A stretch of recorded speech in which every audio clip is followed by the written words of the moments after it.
বাংলাদেশের সেনাবাহিনী কি আসলেই শক্তিশালী, নাকি আমাদের এতদিন মিথ্যা আশ্বাস দেওয়া হচ্ছে? আর যদি বাংলাদেশের সেনাবাহিনী আসলেই শক্তিশালী হয়ে থাকে, তাহলে 2024-এ এসে এটা কতটা শক্তিশালী? চলুন জেনে নিই আজকের এই ভিডিওতে। বাংলাদেশ সেনাবাহিনী বাংলাদেশের সশস্ত্র বাহিনীর সর্ববৃহৎ শাখা। এর প্রাথমিক দায়িত্ব হচ্ছে বাংলাদেশের ভূখণ্ডের অখণ্ডতা রক্ষা সহ বহিঃশত্রুর আক্রমণ থেকে দেশকে রক্ষা করা এবং সব ধরনের নিরাপত্তা নিশ্চিত করা। অতীতে বাংলাদেশ স্বাধীনতার সময় স্বাধীনতা যুদ্ধে বাংলাদেশ সেনাবাহিনী গুরুত্বপূর্ণ ভূমিকা পালন করেছিল, এতে কোনো সন্দেহ নেই। যদিও সেই সময় সেনাবাহিনীর সংখ্যা ও সামরিক ক্ষমতা বর্তমান তুলনায় খুবই কম ছিল, তবুও তারা শত্রুর বিরুদ্ধে সাহসী ও দৃঢ় প্রতিশোধ গড়ে তুলেছিল। বর্তমান 2024 সালের গ্লোবাল ফায়ার পাওয়ারের হালনাগাদ তথ্য অনুযায়ী বাংলাদেশ সেনাবাহিনীতে সক্রিয় সেনা রয়েছে আনুমানিক 1,60,000। অপরদিকে বাংলাদেশের নৌবাহিনীর সদস্য সংখ্যা আনুমানিক 25,100।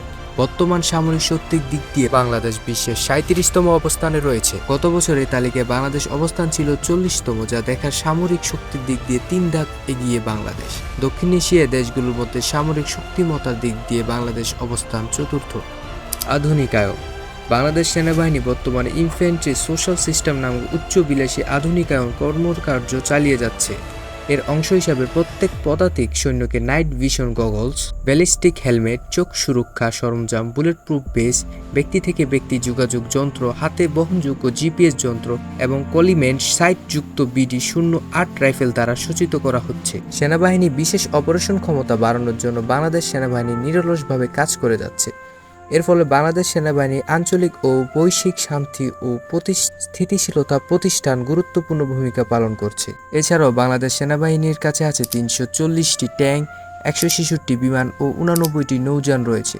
এছাড়া 2024 সালে তাদের প্রতিরক্ষা বাজেট প্রায় $6.995 বিলিয়ন, যা সামরিক আধুনিকায়নের ব্যাপক বিনিয়োগ প্রতিফলন। বাংলাদেশ সেনাবাহিনীর শক্তি বাড়ার আসল কারণ কি? বাংলাদেশ সেনাবাহিনীর শক্তি বাড়ার পেছনে বেশ কিছু গুরুত্বপূর্ণ কারণ রয়েছে। এর ভিতরে 1 নম্বরে আছে বাজেট বৃদ্ধি ও বিনিয়োগ। বাংলাদেশ সরকার প্রতিরক্ষা খাতে বরাদ্দ বাড়ানোর মাধ্যমে সেনাবাহিনীর শক্তি বাড়াতে কাজ করছে। সামরিক বাজেট বৃদ্ধির ফলে আধুনিক অস্ত্র ও সরঞ্জাম ক্রয় করা সম্ভব হচ্ছে, যা সামরিক ক্ষমতা বাড়াতে সহায়ক হচ্ছে।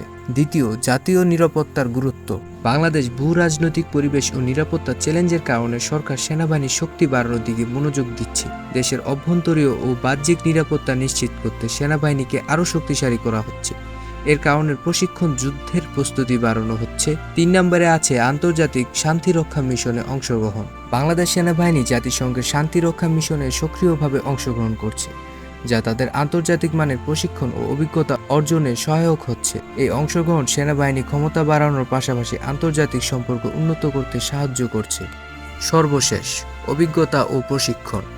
সেনাবাহিনীদের সদস্যদের জন্য নিয়মিত প্রশিক্ষণ ও অভিজ্ঞতা অর্জনের সুযোগ সৃষ্টি করা হচ্ছে। বিভিন্ন আন্তর্জাতিক প্রশিক্ষণ কর্মসূচি ও যৌথ মহড়ার মাধ্যমে সেনাবাহিনী তাদের দক্ষতা বৃদ্ধি করছে, যা সামরিক শক্তি বাড়াতে সহায়ক হচ্ছে। এতক্ষণ আমরা জানলাম যে বাংলাদেশের সামরিক শক্তি কতটা শক্তিশালী, কিন্তু এখন আমরা জানবো যে বাংলাদেশের নৌবাহিনী কতটা শক্তিশালী। একটি দেশের নৌবাহিনীর প্রাথমিক লক্ষ্য হলো সমুদ্রের উপরে ও তলদেশের উদ্ভূত হুমকি থেকে দেশকে রক্ষা করা, দেশের সামুদ্রিক স্বার্থের প্রচার ও সুরক্ষা, সমুদ্র শাসনের সহায়তা করা এবং জাতির কূটনৈতিক লক্ষ্য পূরণে অবদান রাখা। বাংলাদেশ নৌবাহিনী বর্তমান নিম্নলিখিত প্রধান রণপথ বহন নিয়ে গঠিত: submarine, landing platform dock LPD, frigate, corvette, offshore patrol vessel OPD, large patrol craft LPC।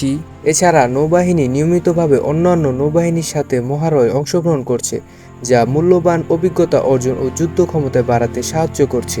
সাম্প্রতিক বছরগুলো বাংলাদেশ নৌবাহিনী নতুন যুগ্ম প্রধান রণপথ ক্রয়ের প্রক্রিয়ায় রয়েছে, যার মধ্যে রয়েছে 2টি ব্যবহৃত চীনা ফ্রিগেট এবং 1টি এক্স-ব্র্যান্ড নৌচালনা রাডার ও 2টি 40 মিমি ফাস্ট 40 প্রতিস্থাপন। এসব তথ্য থেকে বোঝা যায় যে বাংলাদেশের নৌবাহিনী দেশের সর্ববৃহত্তম ও সামুদ্রিক সীমা রক্ষার গুরুত্বপূর্ণ ভূমিকা পালন করছে এবং এর নতুন প্রযুক্তি ও যুগ্ম প্রধান রণপথ ক্রয়ের মাধ্যমে নিরন্তর শক্তিশালী হয়ে উঠেছে। আপনি জেনে অবাক হবেন, স্বাধীনতার যুদ্ধে 1972 সালে নৌবাহিনীতে প্রথমবারের মতো 100 জন জনবল নিয়োগ দেওয়া হয়, যাদের অধিকাংশই ছিল মুক্তিযোদ্ধা।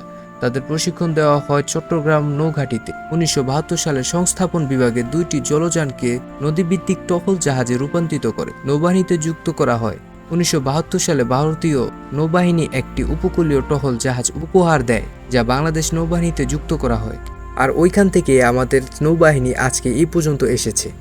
এসব তথ্য থেকে বোঝা যায় স্বাধীনতার প্রথম থেকে সামরিক শক্তি এবং নৌবাহিনী এতটা শক্তিশালী না হলেও এখন 2024-এ এসে দেখা যায় তখনকার এবং এখনকার সেনাবাহিনীর ভিতর আকাশ এবং জমিনের পার্থক্য রয়েছে। বাংলাদেশ সেনাবাহিনী ক্রমশ শক্তিশালী হয়ে যাচ্ছে, যা ভবিষ্যতে আরো শক্তিশালী হবে। আর তাই তো বাংলাদেশ সেনাবাহিনী বাংলাদেশের মানুষের গর্বের কারণ হয়ে দাঁড়িয়েছে।